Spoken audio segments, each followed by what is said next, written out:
ओम शांति। तो हमने अभी तक स्वयं की पहचान करी, परमात्मा की पहचान करी, और अब हम जानेंगे कि हम परमात्मा के साथ कैसे कनेक्शन बिठाते, उसको याद कैसे करते। लेकिन उससे पहले एक क्वेश्चन मैं आपसे पूछूंगी जिसका आंसर आप मुझे दोगे कि आत्मा को परमात्मा की क्या जरूरत है। जब आपको ये ज्ञान मिल गया कि आप आत्मा हो और आपका ओरिजिनल स्वरूप शांत स्वरूप है, प्रेम स्वरूप है, प्योर स्वरूप है, तो ऐसे में हमें परमात्मा की जरूरत क्यों है। अब अगर हम अपने स्वरूप में स्थित हो जाएं, शांत स्वरूप में, तो शांति तो हमारे पास ऑलरेडी प्रेजेंट है। लेकिन हमें परमात्मा की जरूरत क्यों है? कौन आंसर करेगा?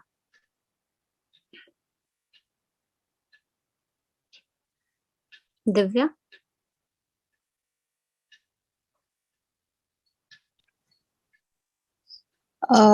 हम लोग को पता है कि हम लोग शांत स्वरूप आत्मा है, बट वो शांति का स्रोत तो परमात्मा है ना। तो उनसे कनेक्ट होकर हम लोग उनकी जितनी भी गुड क्वालिटीज है उनको अपने अंदर भरते हैं। तो अगर कनेक्टेड नहीं रहेंगे तो कैसे हम अपने ऊर्जा को और कैसे बढ़ाएंगे ना। बहुत सुंदर आंसर, वेरी वेरी गुड।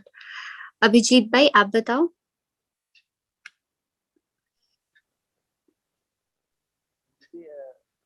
आत्मा जैसे कि आत्मा एक शरीर रहता है, और वो स्थित शांत रहने के लिए परमात्मा की जरूरत होती है। एक बार दोबारा बोलना, आवाज नहीं आ रही आपकी अच्छे से। आत्मा एक शरीर जैसी होती है, और उसमें शांत स्थित रहने के लिए परमात्मा की जरूरत होती है। आत्मा इस शरीर के अंदर प्रेजेंट है और इस शरीर को चलाने वाली शक्ति है। मैं आत्मा अलग हूं और मेरा शरीर अलग है, ये दो एंटिटी है, डिफरेंट। तो आत्मा को परमात्मा की जरूरत क्यों है? अब देखो, जैसे हमने कहा कि जो आत्मा है वो क्या है? It's like a battery. अब अगर सारा दिन आप फोन यूज करते हो, उस फोन को आप सोचो, एक फोन से आप कितने काम कर रहे हो। आप उसको एप्स भी उसमें से यूज करते हो, सोशल मीडिया चला रहे हो, मैसेजेस, फोन कॉल्स, सब कुछ एक फोन से हो रहा है। लेकिन अगर उस फोन की बैटरी ही चार्ज ना हो तो कोई भी काम नहीं कर पाएंगे हम, पॉसिबल ही नहीं है। इसलिए हम एवरी मॉर्निंग घर से निकलने से पहले ये ध्यान रखते हैं कि और कुछ हमारे पास हो या ना हो, लेकिन फोन की बैटरी फुल चार्ज होनी चाहिए, क्योंकि उस फोन से ही हमें सारा दिन हर काम करना है। तो ऐसे में आप देखो, सारा दिन हम अपने मन को कितना यूज कर रहे हैं। 24/7 हमारा मन चल रहा है, चल रहा है, चल रहा है, कुछ ना कुछ थॉट्स चल रहे हैं। लेकिन मन की चार्जिंग हम नहीं कर रहे। वो तो डिस्चार्ज होता जा रहा है ना, सारा दिन चल रहा है, उसकी चार्जिंग कहाँ हो रही है? और वो हमें कैसे पता चल रहा है कि मन डिस्चार्ज हो रहा है? क्योंकि सारा दिन में हम देखो कितने सारे इमोशंस देते हैं।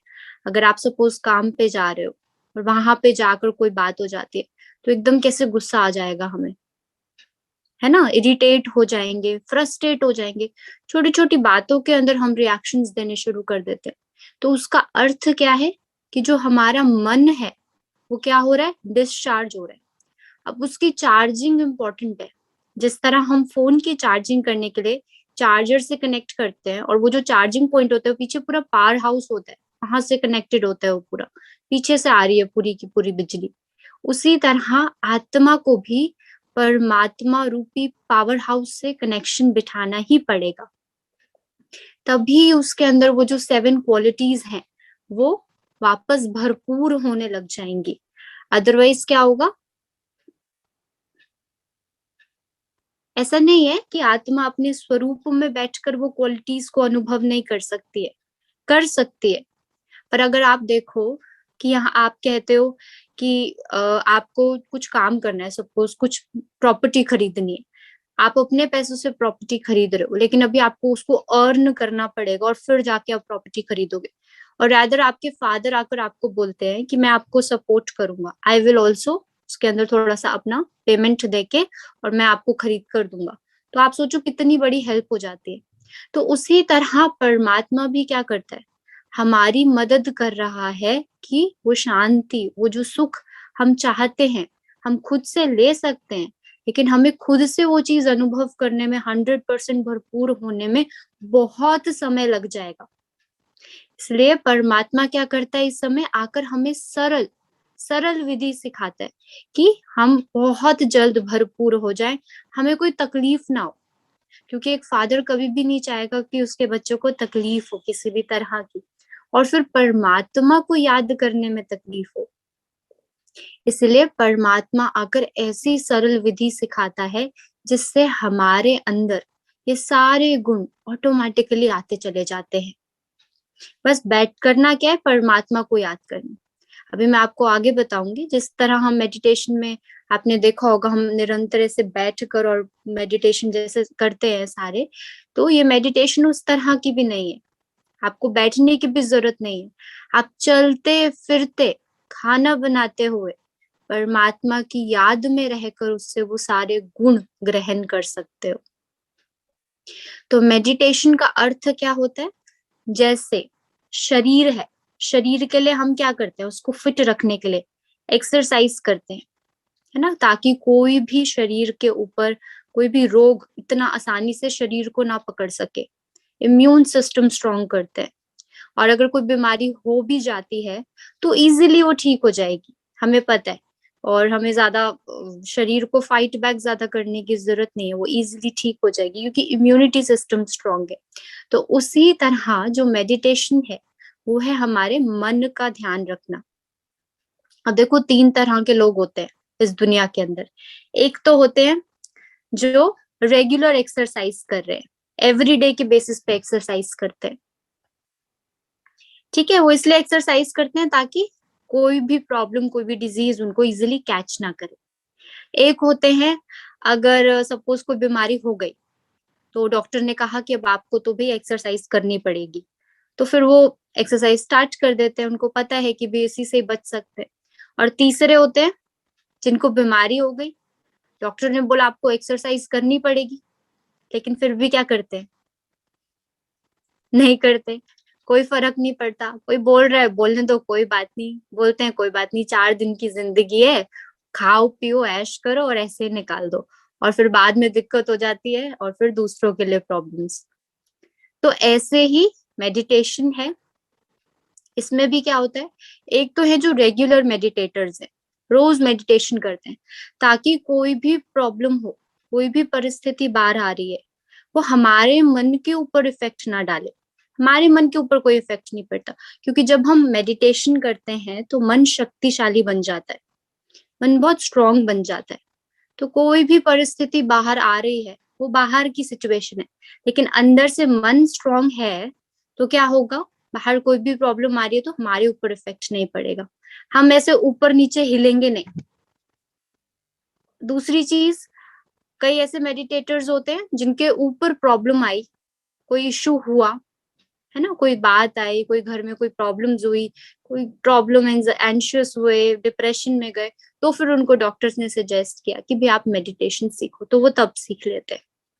तो अभी हमें वो चेक करना है अपने आप को लेके भी, कि अगर हमें मेडिटेशन करना है, we should be regular meditators, ताकि कोई भी प्रॉब्लम आ रही है, कोई भी परिस्थिति बाहर आती है, तो at least we are able to handle each and everything strongly. तो दिस इज मेडिटेशन, मन का ध्यान रखना, इसको हम मेडिटेशन कहते हैं। दूसरी बात, हमने कहा राजयोग मेडिटेशन। अब जो राजयोग वर्ड है, इसमें वर्ड है योग। योग का अर्थ होता है जोड़ या मिलाप किसी चीज का, किसी दो चीजों को अगर हम जोड़ते तो उसको बोलते हैं योग। जैसे आत्मा और शरीर है, आत्मा के अंदर जैसे ही आत्मा शरीर के अंदर आती है तो आत्मा का शरीर के साथ योग हो जाता है ना, तभी तो हम क्या समझ रहे हैं, मैं शरीर हूँ, मैं शरीर हूँ, शरीर शरीर को ही देखते रहते हैं, वो इतना ज्यादा उसका योग हो जाता है आत्मा का शरीर के साथ। उसी तरह आत्मा का परमात्मा के साथ मिलन, उसका यूनियन, उसको हम कहते हैं राजयोग। अब राज वर्ड क्यों यूज किया गया है? जो राजयोग वर्ड है, इसका अर्थ होता है कि जब आत्मा परमात्मा की याद में स्थित होती है, तो परमात्मा से जो हमें शक्तियां मिल रही है, जो हमारे अंदर वो भरपूर हो रही है, गुण और शक्तियां भर रही है, उससे क्या होता है, आत्मा पावरफुल होती चली जाती है। जैसे हमने बात करी थी कि अगर राजा कमजोर होगा तो प्रजा को वो हैंडल नहीं कर सकता, लेकिन जैसे ही राजा को पावर आती जाएगी उसके हाथ में, वो पावरफुल होता चला जाएगा, तो पूरी प्रजा को कंट्रोल कर सकता है। उसी तरह आत्मा भी जैसे ही वो शक्तिशाली होती चली जाएगी, वो अपने सारे सेंस ऑर्गन्स को कंट्रोल कर सकती है। आईज को, ईयर्स को, माउथ को, इन हाथों को, तो हर चीज उसके कंट्रोल में आ जाएगी। और यही हमें करना है कि हमारा कोई भी ऑर्गन अपनी मर्जी ना करे, कि आईज हैं तो जो मर्जी देख रही है, which is not even good for us, वो भी हम देख रहे हैं। ईयर्स हैं जो मर्जी सुन रहे हैं, नहीं, हर एक चीज कंट्रोल में ऊपर से लेके नीचे तक होनी चाहिए, एक अलाइनमेंट में आ जाए। तो इसलिए हमने कहा राज योग मेडिटेशन। अब मेडिटेशन बहुत तरह की होती है। अगर आप देखो, अगर आप बाहर नॉर्मली मेडिटेशन जो सीखते हैं, तो there are different forms of meditation, but all these forms are included in Rajyoga meditation, जैसे आपकी स्क्रीन पर आ रहा होगा। सो फर्स्ट इज ज्ञान योग। तो ज्ञान योग जो है इसके अंदर इंक्लूडेड है। ज्ञान योग मतलब कि जो हम मेडिटेशन कर रहे हैं ये ज्ञान के ऊपर बेस्ड है। ऐसे ही हम मेडिटेशन नहीं कर रहे, परमात्मा जो हमें ज्ञान सुनाता है उस ज्ञान के ऊपर हम उसको याद कर रहे हैं, तो ज्ञान योग है। फिर ये बुद्धि योग है, इसके अंदर बुद्धि योग भी इंक्लूडेड है। बुद्धि योग का अर्थ है कि परमात्मा, हम कहीं जा नहीं रहे हैं, हम यहीं बैठकर परमात्मा को याद करते, लेकिन कैसे? सिर्फ मन और बुद्धि से, अपना मन और बुद्धि को हमें परमात्मा की याद में स्थित करना है, तो इसलिए इसको हम बोलते हैं बुद्धि योग। फिर ये कर्म योग भी है। कर्म योग भी राजयोग मेडिटेशन के अंदर इंक्लूडेड है। कर्म योग का अर्थ है कि हम कोई भी काम कर रहे हैं, जैसे मैंने कहा ना, हम चलते फिरते भी परमात्मा को याद कर सकते हैं, हम खाना बनाते भी परमात्मा को याद कर सकते हैं, क्योंकि भाई फिजिकल बॉडी कुछ भी कर रही है, लेकिन मन और बुद्धि तो खाली है ना। उसको तो हम, मन के अंदर कितनी पावर है, वो 1 सेकंड में ट्रैवल कर सकता है कहीं पे भी। तो खाना भी बना रहे हैं तो भी हम क्या कर रहे हैं, खाना बनाते बनाते भी परमात्मा को अपने पास बुला लो कि आ जाओ, मेरे पास आके खड़े हो जाओ, या आप ही खाना बनाओ, उसके साथ बैठकर बातें करो, खाना बनाते बनाते उसके साथ बातें करो। उस खाने के अंदर उसकी पवित्र वाइब्रेशंस देखो, कि परमात्मा की पवित्र वाइब्रेशंस खाने के अंदर पड़ रही है। तो आप सोचो कि एक तो आपने परमात्मा को याद किया, और फिर ये जब भोजन आप दूसरों को भी खिलाओगे तो कितनी बड़ी सेवा है कि उन आत्माओं को भी ये पवित्र भोजन खाने को मिलेगा। तो इसलिए कर्म योग ये सबसे इम्पोर्टेंट है। ये नहीं करना कि बैठकर बस परमात्मा को हम याद करें, इट्स नॉट पॉसिबल। 4 घंटे 5 घंटे सिर्फ ऐसे बैठकर हम याद नहीं कर सकते। और परमात्मा भी कहता है चलते फिरते मुझे याद करो। कहीं बाहर जा रहे हो तो उसको अपने साथ बुला लो, आप भी मेरे साथ चलो। कार चला रहे हो, उसको बोलो आप आ जाओ, मैं नहीं चला रहा कार, आप चला रहे हो, आपको दे दिया। तो इस तरह क्या है, ये विधियां हैं परमात्मा को याद करने की, कर्म करते हुए परमात्मा की याद। फिर ये संन्यास योग भी है। संन्यास योग का अर्थ अगर हम वैसे नॉर्मल देखें संसार में, तो क्या होता है कि घर बार छोड़कर और पहाड़ों में जाकर बैठ जाओ और साधना में लीन हो जाओ। लेकिन परमात्मा कहते हैं संन्यास योग का अर्थ है कि घर के अंदर बैठकर, घर के अंदर रहकर सारे रिश्ते निभाते हुए भी इस बुद्धि और मन से सिर्फ एक मेरी याद हो, इस मन और बुद्धि के अंदर और कुछ भी ना हो, कोई आसपास के लोगों का फालतू व्यर्थ संकल्प नहीं, कोई वस्तु, कोई व्यक्ति, किसी का कुछ भी नहीं, कोई कोई थॉट नहीं, सिर्फ एक ही थॉट हो, उसकी याद हो। तो इसलिए इसको हम कहते हैं संन्यास योग। असली संन्यास क्या है? इस बुद्धि से त्याग देना सबको, इस बुद्धि से पुरानी दुनिया को त्याग देना। ये जो भी दुनिया है इस समय, इसको बुद्धि से भूल जाओ। इवन ये शरीर को भी, इस शरीर को भी भूल जाना इस बुद्धि से, एक की याद रहे सिर्फ, तो उसको हम कहेंगे संन्यास योग। फिर ये समत्व योग भी है। किस तरह हमें बैलेंस में रहना है, किस तरह हम अपनी इस लाइफ को बैलेंस के साथ चलना है, एक एक चीज, वो भी हम इसके अंदर सीखते हैं। फिर भक्ति योग भी है और हठ योग भी है। भक्ति योग मतलब जिस तरह हम भक्ति करते हैं परमात्मा के साथ बहुत प्यार से, भक्ति में क्या होता है? प्यार होता है, आस्था होती है, एक बहुत डिवोशन होता है। उसी तरह मेडिटेशन में भी हम परमात्मा को बहुत स्नेह से याद करते हैं, बहुत प्यार से उसके साथ बातें करते हैं। और हठ योग भी है। हठ योग जो होता है, संसार में क्या करते हैं, एक ही पोज में खड़े हो जाते हैं और एक ही पोज में खड़े होकर परमात्मा को याद करे। कोई गुफाओं में बैठा है तो कोई पानी के अंदर खड़ा होकर उसको याद करे, दोनों हाथ जोड़ के, एक पैर ऊपर करके। तो ये होता है हठ योग, माना हिलना नहीं है। लेकिन यहाँ पे हठ योग का अर्थ क्या है? कि जिद है कि मुझे परमात्मा को एक्सपीरियंस करना ही है, उसको अनुभव करना है। क्योंकि परमात्मा कोई ऐसी चीज नहीं है जो इन आंखों से देखी जा सके। इन आंखों से तो हम परमात्मा को देख ही नहीं सकते। जिस तरह आपका आपकी मदर के साथ रिलेशन है, अब आपको अगर कोई बोले कि अपनी मदर के साथ जो आपका रिलेशन है उसको प्रूव करो, तो हम प्रूव कर सकते हैं अपनी माँ के साथ अपना रिलेशन, वो फीलिंग्स हम प्रूव नहीं कर सकते, वो इमोशंस हम प्रूव नहीं कर सकते। उसी तरह परमात्मा के साथ भी क्या है, हमारा एक रिलेशन है, वो फीलिंग्स हैं, वो भावनाएं हैं, उनको प्रूव नहीं किया जा सकता, सिर्फ अनुभव किया जा सकता है, उसको सिर्फ हम एक्सपीरियंस कर सकते हैं। और वही हमें यहाँ पर एक्सपीरियंस करना है।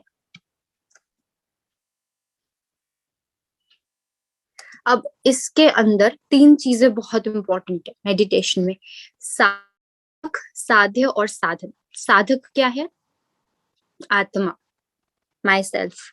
साध्य है परमात्मा और साधन है हमारा मन। अब जो मन है ना, वो बहुत बहुत बहुत पावरफुल टूल है हमारे पास, बहुत पावरफुल है। मन से ज्यादा पावरफुल कुछ भी नहीं है। तभी हम कहते हैं मन जीते जगत जीत। जिसने मन को जीत लिया उसने पूरी दुनिया को जीत लिया। और इस मन को ही समझना है, इस मन पे ही हमें कंट्रोल करना है। तो मन के अंदर एक बहुत अच्छी बात है कि उसको घूमना फिरना बड़ा पसंद है। मन को विचरण करने की बहुत आदत है, कभी यहाँ कभी वहां, एक सेकंड में पहुंच जाता है। पास्ट में भी पहुंच जाता है एक सेकंड में, फ्यूचर में भी पहुंच जाता है एक सेकंड में। किसी भी कंट्री में ले जाओ, जहां मन करे, जिस इंसान के पास मन करे, बैठे बैठे हर जगह पहुंच जाते हैं। क्योंकि उसको क्या है, घूमना फिरना बहुत पसंद है। तो इसलिए हम मन को क्या करते हैं, घुमाते हैं, यात्रा पर लेकर जाते हैं। So meditation is a 3 step journey. इसको बहुत ध्यान से सुनना। मेडिटेशन 3 स्टेप जर्नी है। 1 इज इनवर्ड्स, सबसे पहला।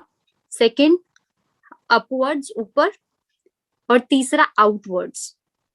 ठीक है, तो सबसे पहले आता है इनवर्ड्स, है ना, अपने अंतर की यात्रा, अंदर लेके जाने। अब अंदर कहाँ लेके जाने? हमें अपने आप को सबसे पहले आत्मिक स्वरूप में स्थित करने की जरूरत है। जब भी परमात्मा को याद करना है, उसके पहले सबसे पहली टेक्निक क्या है? खुद को अपने स्वरूप में स्थित करना। अगर सपोज करो डॉक्टर है, अब डॉक्टर घर के अंदर कैसे होता है? डॉक्टर तो नहीं होता घर के अंदर, तो एक नॉर्मल इंसान की तरह रहता है। लेकिन जैसे ही वो बाहर जाएगा तो उसको याद आएगा कि मैं डॉक्टर हूँ, वो पूरा डॉक्टर की तरह एक्ट करेगा, वहां जाके पेशेंट्स को देखेगा, अपने स्वरूप में आ जाएगा। ऐसे नहीं कि उसको 24 घंटे याद करना पड़ता है, मैं डॉक्टर हूँ, मैं डॉक्टर हूँ, मैं डॉक्टर हूँ, नहीं। उसको निरंतर स्मृति है कि हाँ, घुसूंगा हॉस्पिटल के अंदर, I am doctor over there, मैं डॉक्टर हूँ।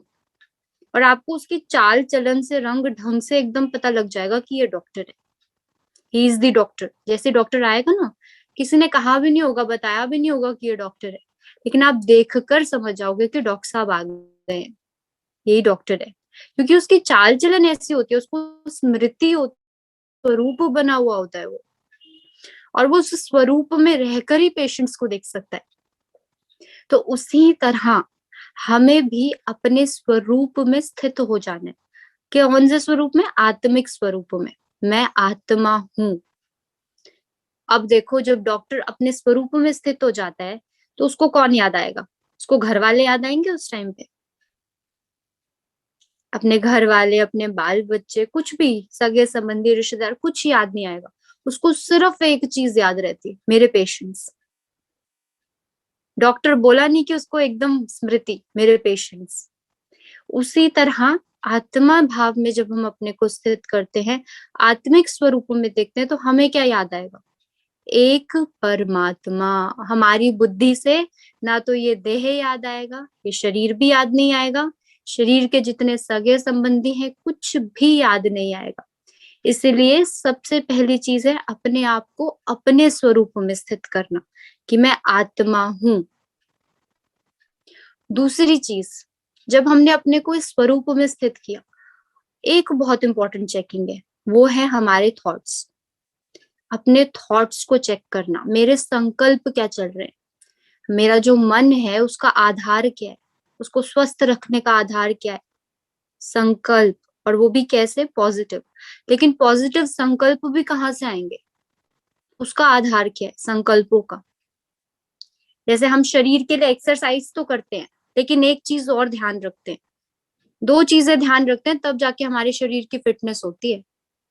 पहली तो है जो हम फूड खा रहे हैं, कहते हैं ना हम, हेल्दी फूड होना चाहिए। अगर हेल्दी फूड नहीं होगा तो फिर शरीर मोटा हो जाएगा, चाहे जितनी भी एक्सरसाइज कर लो। सो 80% फूड एंड 20% एक्सरसाइज, ये इफेक्ट होता है फूड का। तो उसी तरह जो हमारा मन है, जो संकल्प रचता है, वो संकल्प भी क्या कर रहे हैं? कहाँ से आ रहे हैं? मन का भोजन क्या है? बाहर जो हम इंफॉर्मेशन ले रहे हैं। मन का फूड क्या है? इंफॉर्मेशन। Very very important. और ये ऐसी चीज है, अगर हम सारा दिन, क्योंकि हम सारा दिन कुछ ना कुछ देख रहे हैं, सारा दिन कुछ ना कुछ कर रहे हैं, कुछ ना कुछ सुन रहे हैं, कुछ ना कुछ पढ़ रहे हैं, तो वो जो भी हम कर रहे हैं उसके ऊपर चेकिंग रखना बहुत जरूरी है। किस क्वालिटी की चीजें हम पढ़ रहे हैं? क्या वो मेरे मन को पॉजिटिव सोचने को मजबूर करेंगे या नेगेटिव? वेस्ट। अगर सारा दिन सोशल मीडिया पे लगे हैं, स्क्रॉल कर रहे हैं, कुछ ना कुछ ऐसे ही देख रहे हैं, तो ऑब्वियस है फिर तो वेस्ट ही आने वाला है। फिर तो हम अपने खुद के स्वरूप में स्थित नहीं हो पाएंगे, फर्स्ट स्टेप भी नहीं कर पाएंगे। तो इस चीज का बहुत ध्यान रखना है। ठीक है, जैसे आप देखते हो क्रिकेटर्स होते हैं, एथलीट्स होते हैं, इनका तो बहुत ऐसा नहीं कि इनका मन नहीं करता होगा जंक खाने का, इनका मन भी करता होगा जंक खाने का, बट क्या करते हैं? कंट्रोल करते हैं अपनी डाइट को, क्योंकि उनको पता है कि उनके लिए ठीक नहीं है। तो उसी तरह हमें भी क्या करना है? इस इंफॉर्मेशन को कंट्रोल करना है। बहुत बहुत स्पेसिफिक हो जाना है कि हम क्या देख रहे हैं, क्या सुन रहे हैं और क्या पढ़ रहे हैं। तब जाकर जो हमारे संकल्प हैं उनके ऊपर हमारा ध्यान जाएगा, और वो जो संकल्प है उनका परिवर्तन शुरू होगा। अगर मेरे मन में एक दिन में अगर नेगेटिव थॉट्स आ रहे हैं, वेस्ट आ रहे हैं, so I should know how to convert them. मैं कभी भी उनको रोक नहीं सकती हूँ, but I have the power to transform. मेरे पास चॉइस है ना? हम सबके पास चॉइस, या तो हम गलत सोचेंगे या सही सोचेंगे। अगर गलत थॉट आ रहा है तो उसको चेंज करने की चॉइस हमारे पास है, उसको पॉजिटिव में कन्वर्ट करने की चॉइस मेरे पास है। तो ये है पहली चीज, इनवर्ड्स। अब जब खुद के साथ कनेक्शन बैठ जाता है, आत्मिक स्वरूप में स्थित हो जाते हैं, फिर हम जाते हैं अपवर्ड्स, परमात्मा की याद। अब परमात्मा के साथ भी कैसे स्थित होना है? अगर आप देखो, जब आप मंदिर के सामने बैठते हो या मंदिर में जाते हो, वहां पे पूजा आरती करते हैं, तो हम क्या करते हैं? आरती पढ़ते हैं। लेकिन वो जो आरती हम करते हैं वो हमारे वर्डिंग्स नहीं है, वो किसी और के वर्डिंग्स बोल देते हैं। हम रटी रटाई आरती हमें याद होती है और हम वैसे ही गा देते हैं परमात्मा के सामने। अगर किसी बच्चे को बोला जाए कि मदर के ऊपर पोयम बताओ, दो बच्चे हैं, एक तो एज इट इज बोल रहा है, उसने रटी हुई है बोल दी, और एक उसको लिख रहा है, अपनी भावनाएं लिख रहा है और बना रहा है उस पोएम को, तो बताओ कौन सी इफेक्टिव होगी ज्यादा? ऑब्वियसली जो उसने अपनी भावनाओं के साथ लिखी है। तो उसी तरह परमात्मा के साथ भी हमें रटी रटाई वो जो प्रेयर्स हैं वो नहीं बोलनी है। परमात्मा के साथ बैठकर उसकी याद में उससे बात करनी है। उसको क्या बताना है? अपनी मन की भावनाएं बतानी है, अपनी मन की फीलिंग्स उसके सामने व्यक्त करनी है। तब तो जाके हमारा उसके साथ कनेक्शन बैठेगा ना, तब तो जाके हमें उससे स्नेह होगा ना।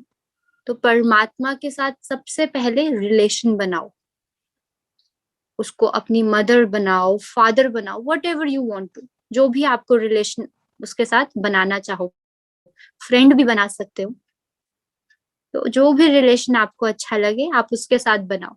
अब जब हमारा रिलेशन जुड़ जाता है फिर क्या होगा? उससे स्नेह है, फिर उससे प्यार होने लगेगा। फिर परमात्मा से प्यार करो, क्योंकि बिना प्यार के तो कुछ भी नहीं हो सकता। अब जब हमें प्यार होता है परमात्मा से फिर क्या होता है? फिर प्राप्ति शुरू होती है वहां से, फिर कनेक्शन बैठता है ना, फिर हम बात करते हैं आगे से। फिर आप देखो तो परमात्मा का भी जवाब आएगा। अगर आप सुनोगे, अपनी बात करोगे, तो आगे से भी जवाब आएगा। It is not a one way communication going on. Meditation means two way communication. अब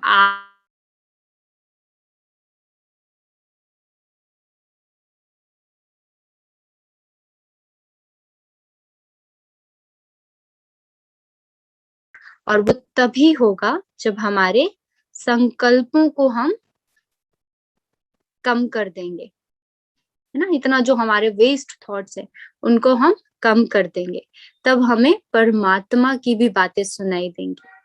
तो दूसरा जो कनेक्शन है वो है हमारा परमात्मा के साथ। तो इस तरह फिर हमें परमात्मा की गुण, परमात्मा की शक्तियां अनुभव होनी शुरू होंगी।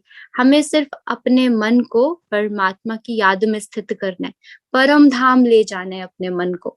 और परम धाम क्या है? हम आत्माओं का घर भी है। अब जैसे पूरी दुनिया घूमकर हम आ जाते हैं, लेकिन एक डायलॉग हमेशा बोलते हैं कि अपना घर तो अपना ही होता है, और वहां आके बिल्कुल रिलैक्स हो जाते हैं। तो उसी तरह आत्मा भी क्या करती है? परम धाम जब चली जाती है तो वहां जाकर वो रिलैक्स हो जाती है, शांत हो जाती है, क्योंकि वो कैसा है? एरिया पूरा शांत स्वरूप है, साइलेंट वर्ल्ड है, बहुत सुंदर साइलेंस है। और वहां पर परमात्मा पिता की याद में उसके साथ जाकर बैठ जाती है, उसी की याद में बैठती है, उसी के साथ वार्तालाप करती है। तो परमात्मा की जो गुण है, परमात्मा की जो शक्तियां हैं, वो आत्मा के अंदर भरने लग जाती है। तीसरा स्टेप आता है आउटवर्ड्स।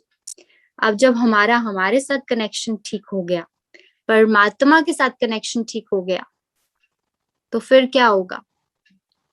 आउटवर्ड्स अर्थात जो हमारे संस्कार हैं उनमें परिवर्तन आना शुरू हो जाएगा। और जो बाहर त्रुटियां थी, इतनी ज्यादा हमने बाहर जो सबके साथ मतभेद किए हैं, विरोध किया, लड़ाई झगड़े किए, रिलेशंस खराब किए अपने, हर चीज में इम्प्रूवमेंट आता चला जाएगा, क्योंकि मेरे संस्कार परिवर्तन हो रहे। परमात्मा की शक्तियां ऐसा काम करती हैं कि हमारे कड़े से कड़े संस्कार, अगर हमारे अंदर जो बहुत डीप रूटेड संस्कार भी है ना, वो भी परमात्मा की शक्ति से हमारे अंदर परिवर्तित होने शुरू हो जाते हैं, चेंज होने शुरू हो जाते हैं।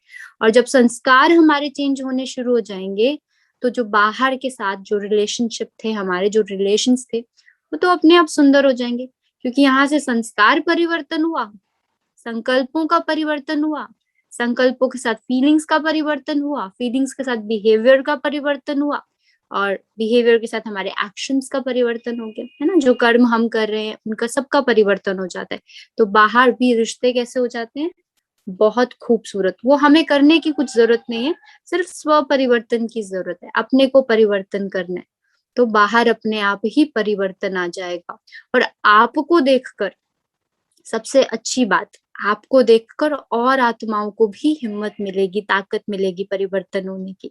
तो परमात्मा की जो शक्तियां हैं, जो पावर हमें परमात्मा देता है संस्कारों को चेंज करने की, वो जो है हमें सिर्फ एक परमात्मा से ही मिल सकती है। और वो शक्तियां हमें कहीं पे भी नहीं मिलेंगी। तो ये 3 स्टेप जर्नी, इसको बहुत ध्यान से याद करना और इस पे चिंतन भी करना थोड़ा सा कि किस तरह inwards, outwards, upwards and outwards. तो ये 3 स्टेप जर्नी जो है मेडिटेशन की है। राजयोग का आधार एवं विधि, तो ये तो मैंने आपको बता ही दिया कि किस तरह हम परमात्मा की याद में स्थित होते हैं। और जब हम परमात्मा की याद में स्थित होकर उसको याद करते हैं तो जो 5 विकार है, काम, क्रोध, लोभ, मोह, अहंकार, इन पांचों के ऊपर हमें चेकिंग करनी है। जब हम परमात्मा की याद में स्थित होते हैं तो ये पांचों विकार हमारे अंदर से खत्म होने शुरू हो जाते हैं। जैसे कि कल सोनम दीदी ने बताया था एल्गी, तो ये जो एल्गी है ये अपने आप ही खत्म होता चला जाता है धीरे धीरे धीरे धीरे, जैसे जैसे परमात्मा की शक्तियां हमारे अंदर भरती है। अब देखो हमें कैसे पता चलेगा कि हम मेडिटेशन तो कर रहे हैं लेकिन उससे राइट है या नहीं है, वो टेक्निक ठीक है या नहीं। तो मेडिटेशन का ऐसा है कि कोई 1 डे या 2 डे जर्नी नहीं है, है ना, 1 या 2 दिन की यात्रा नहीं है, 1-2 दिन के अंदर परिवर्तन नहीं आएगा। लेकिन कम से कम अपने आप को एक ऐसा एक्सपेरिमेंट करो, 3 से 6 महीने दो, 3 से 6 महीने के अंदर आपको खुद पता लग जाएगा। अब इसमें ऐसा नहीं है कि आप एक्सपेक्ट करो कि मुझे कुछ दिखाई देगा या मुझे कोई साक्षात्कार हो रहे हैं या कुछ ऐसा होगा, ये सारी चीजें नहीं है। मेडिटेशन का सिंपल अर्थ है स्व का हमें परिवर्तन करना है। तो आपको 3 से 6 महीने का आप टाइम दो, इसमें आप नोटिस करो कि आपके अंदर चेंज आ रहा है कि नहीं, धीरे धीरे परिवर्तन हो रहे हो या नहीं। अगर हम ये चीज रियलाइज करते हैं कि हम परिवर्तन हो रहे हैं, और परिवर्तन का भी सबसे पहला रूल क्या है, सबसे पहला चेंज हमें हमारे अंदर क्या दिखेगा, वो है रियलाइजेशन। अगर हम गलत कर रहे होंगे ना, हमें रियलाइज होना शुरू हो जाएगा, हमें गिल्ट फील होगा कि हमने गलत किया, हमने गलत किया, बार बार मन के अंदर आएगा we did something wrong, we did something wrong. और जब तक हम रियलाइज नहीं करते ना चीजों को, हम कभी भी राइट नहीं कर सकते। तो ये realisation is the first step कि मुझे समझ आएगा कि आई एम गोइंग राइट। तो जब रियलाइज होना शुरू हो जाता है, अपनी गलती पता लगनी स्टार्ट हो जाती है, तो उस गलती को इम्प्रूव करने के लिए हमारे अंदर जो है वो पावर जो परमात्मा भर रहा है वो फिर काम करना स्टार्ट हो जाता है, उसका काम स्टार्ट हो जाता है। तो इस तरह जो है हमें पता लगेगा कि हमारी टेक्निक सही है कि नहीं। और यदि अगर मुझे लगता है कि मैं तो मेडिटेशन कर रही हूँ लेकिन मेरे अंदर कोई परिवर्तन नहीं आ रहा, कोई चेंज ही नहीं आ रहा, अभी मैंने मेडिटेशन किया और नेक्स्ट मोमेंट एकदम से मुझे गुस्सा आ गया और एकदम से मेडिटेशन से उठी और गुस्सा आना शुरू हो गया, तो इसका अर्थ क्या है, जिस तरह अगर हमने फोन को चार्ज पे लगाया सारी रात और मॉर्निंग में उठ के देखा तो फोन चार्ज की बजाय डिस्चार्ज था, और जब हमने कनेक्शन चेक किया तो वायर लूज। तो इसका अर्थ क्या है कि हमारे अंदर अगर परिवर्तन नहीं आ रहा, माना मेरा कनेक्शन परमात्मा के साथ कैसा हो गया, लूज कनेक्शन है, टाइट नहीं है, माना मन और बुद्धि जो है हिल गए हैं, एकाग्र नहीं है। तो ये जो मन और बुद्धि है इनको हमें एक डायरेक्शन में लेकर जाना है। ऐसा नहीं कि मन कुछ और सोचे और बुद्धि कुछ और सोच रही है, वो कुछ और विजुअलाइज कर रही है। मन भी संकल्प जो रच रहा है वो एक जगह हो परमात्मा की याद में, और बुद्धि भी परमात्मा को ही देखे।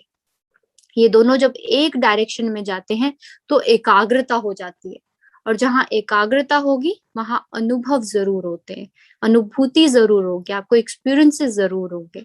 तो इस एक चीज का ध्यान रखना है कि परिवर्तन, स्व का परिवर्तन स्टार्ट करना है, और फिर अपने आप जो है विकार हमारे अंदर से स्लोली स्लोली अपने आप ही खत्म होते चले जाएंगे।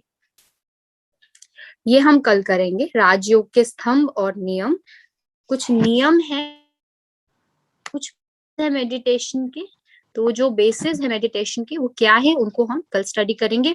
और साथ ही साथ मेडिटेशन से जो हमें अष्ट शक्तियां प्राप्त होती हैं वो भी हम कल स्टडी करेंगे। लेकिन आज जो आपने समझा उसको थोड़ा सा चिंतन करना, और जब आज आप योग में बैठोगे उसके ऊपर थोड़ा सा रियलाइजेशन करना कि किस तरह ये सुंदर यात्रा परमात्मा हमें सिखाता है उस तक पहुंचने की और उसे याद करने की। कितनी ब्यूटीफुल जर्नी है कि हम हमारे पिता से जाकर परम धाम में मिलते हैं, और किस तरह वो हमें शक्तियां दे रहे हैं और उन गुणों से भर रहे हैं। तो अगर वो हमें इतना दे रहा है, इतना भर रहा है, तो हम ले नहीं सकते क्या? हमारे अंदर इतना भी नहीं है कि हम उसके पास जाकर बैठ जाएं और उससे लें। उससे ज्यादा कंफर्टेबल फीलिंग तो हमें कहीं पे भी नहीं आ सकती। जो फीलिंग अपनों के साथ आती है वो तो कहीं पे भी नहीं आती। और हमारा अपना कौन है? वो एक परमात्मा ही हमारा अपना है। इसलिए परमात्मा को याद करना है, और आप घड़ी घड़ी इसका अभ्यास करो, समय निकालो, थोड़ा थोड़ा टाइम ही सही, 2 मिनट ही बैठो या चलते फिरते उसको याद करो, लेकिन उसको याद करो और कर्म योग को अपनी लाइफ के अंदर लेकर आओ। धीरे धीरे इसका अभ्यास करो, चलते फिरते कुछ ना कुछ परमात्मा के साथ बात करो, उससे वार्तालाप करो, उसके साथ एक रिलेशन बनाओ, सुंदर सा बॉन्डिंग बनाओ, और फिर देखो कैसे चमत्कार होता है आपके जीवन में। जब उसको सौंप दोगे तो जीवन में क्या होगा? सिर्फ चमत्कार ही चमत्कार होंगे, एक्सपीरियंसेस ही एक्सपीरियंसेस होंगे। अच्छा, ओम शांति।